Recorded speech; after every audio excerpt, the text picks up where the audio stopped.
Moving on, ವೇದಿಕೆಗೆ ಬರ್ಮಾಡ್ಕೊಳ್ಳೋಣ ಸೂತ್ರಧಾರಿ ಸಿನಿಮಾದ ನಾಯಕ ನಟಿ, the very beautiful, the very gorgeous, ಜೋರಾದ ಚಪ್ಪಾಳೆಯೊಂದಿಗೆ ವೇದಿಕೆಗೆ ಸ್ವಾಗತಿಸಿ ಅಪೂರ್ವ.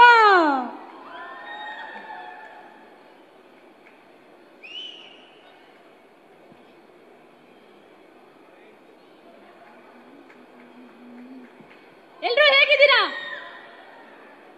ಎಲ್ರೂ ಹೇಗಿದ್ದೀರಾ? ನಂಗೆ ಕೇಳಿಸ್ತಾನೆ ಇಲ್ಲ.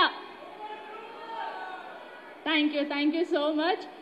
ಇವತ್ತು ನಾವು ಸೂತ್ರಧಾರಿ ಸಿನಿಮಾದ ಏನು ಇವೆಂಟ್ ಮಾಡ್ತಾ ಇದ್ದೀವಿ, ನಿಮ್ಗಳ ಜೊತೆ ನಾವು ಇರೋದು ನಿಜವಾಗ್ಲೂ ತುಂಬ ಖುಷಿ ಆಗ್ತಿದೆ. ಈ ಸಾಂಗ್ ಲಾಂಚ್ನ ನಿಮ್ಮ ಜೊತೆ ಮಾಡ್ತಾ ಇರೋದು. So we are very very happy. ನೀವೆಲ್ಲ ಬಂದಿದ್ದಕ್ಕೆ ಥ್ಯಾಂಕ್ ಯು ಸೋ ಮಚ್ ಮೊದಲನೇದಾಗಿ.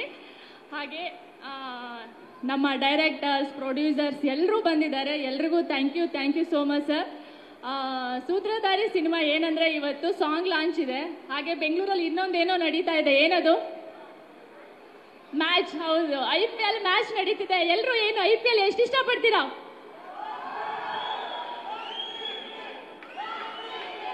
RCB ಮ್ಯಾಚಲ್ಲಿ ಕಪ್ಪು ನಮ್ದೆ. ಕನ್ನಡ ಇಂಡಸ್ಟ್ರಿಯಲ್ಲಿ ನಮ್ದೇ ಹವಾ ಇರಬೇಕು, ಹೌದಾ? ಯಾವಾಗಲೂ ನಾವೇ ಟಾಪಲ್ಲಿ ಇರಬೇಕು. ಎಲ್ಲಿ ಹೋದ್ರು ಕನ್ನಡ ಸಿನಿಮಾ ಎಲ್ಲೂ ಹೋಗಿಲ್ಲ, ಕನ್ನಡ ಜನತೆ ಥಿಯೇಟರಿಗೆ ಬರ್ತಿಲ್ಲ ಅಂತ ಹೇಳೋದಲ್ಲ. ನಮ್ಮ ಜನತೆ, ನಮಗೆ ಗೊತ್ತಿದೆ ಎಷ್ಟು ವರ್ಷದಿಂದ ಕನ್ನಡ ಸಿನಿಮಾ ಪರಂಪರೆ ಆಗಿರ್ಬೋದು, ಎಷ್ಟು ಜನ ಅದಕ್ಕಿರೋ ಅಂತ ಇದನ್ನ ನಾವು ಹೇಳೋಕ್ಕಾಗೋದೇ ಇಲ್ಲ. ಒಳ್ಳೆ ಸಿನಿಮಾ ಇದ್ರೆ ನಮ್ಮ ಕನ್ನಡಿಗರ ಸಿನಿಮಾ ನೋಡ್ತಾರೆ. ಅದಕ್ಕೆಲ್ಲ ನಾವೇ ಸಾಕ್ಷಿ. ಸೊ ಸೂತ್ರಧಾರಿ ಅಷ್ಟೇ, ಮೇ 9ನೇ ತಾರೀಕು ಬರ್ತಾ ಇದ್ದೀವಿ. ಸೊ ನಿಮ್ಮೆಲ್ಲರ ಸಪೋರ್ಟ್ ಇರಲಿ ಅಂತ ಕೇಳ್ಕೊತೀವಿ ಅಷ್ಟೇ. ಬಿಕಾಸ್ ಒಳ್ಳೆ ಸಿನಿಮಾ ಇದ್ದರೆ ಒಂದು ಒಳ್ಳೆ ಸಿನಿಮಾ ಗೆದ್ದೇ ಗೆಲ್ಲುತ್ತೆ. ಸೊ ನಿಮ್ಮೆಲ್ಲರ ಸಪೋರ್ಟ್ ಇರಬೇಕು. ಸೊ ಚಂದನ್ ಶೆಟ್ಟಿ ಅವ್ರ ಜೊತೆ ಕೆಲಸ ಮಾಡಿ ತುಂಬ ಇಷ್ಟ ಆಯಿತು ನನಗೆ. ಅವರ ಡೆಡಿಕೇಶನ್ ಆಗಿರ್ಬೋದು, ಹಾರ್ಡ್ ವರ್ಕ್ ತುಂಬ ಇಷ್ಟ ಆಯಿತು.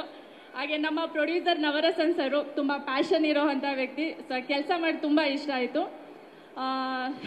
ಎಲ್ಲ ಮಾಧ್ಯಮ ಮಿತ್ರರಿಗೂ ಥ್ಯಾಂಕ್ ಯು ಸೋ ಮಚ್. ನಮ್ಮ ಸಿನಿಮಾದ ಈ ಎಲ್ಲನೂ ಕೂಡ ಜನಗಳಿಗೆ ತಲುಪಿಸ್ತಾ ಇದ್ದೀರಾ. ಸೊ ಎಲ್ಲರೂ ನೋಡ್ತೀರಾ ಸಿನಿಮಾನ? ಯಾವತ್ತು ಹೇಳಿ? ಎಸ್, ಮೇ 9ನೇ ತಾರೀಕು Kannada cinema Sutradhari. Thank you so much ಎಲ್ರಿಗೂ.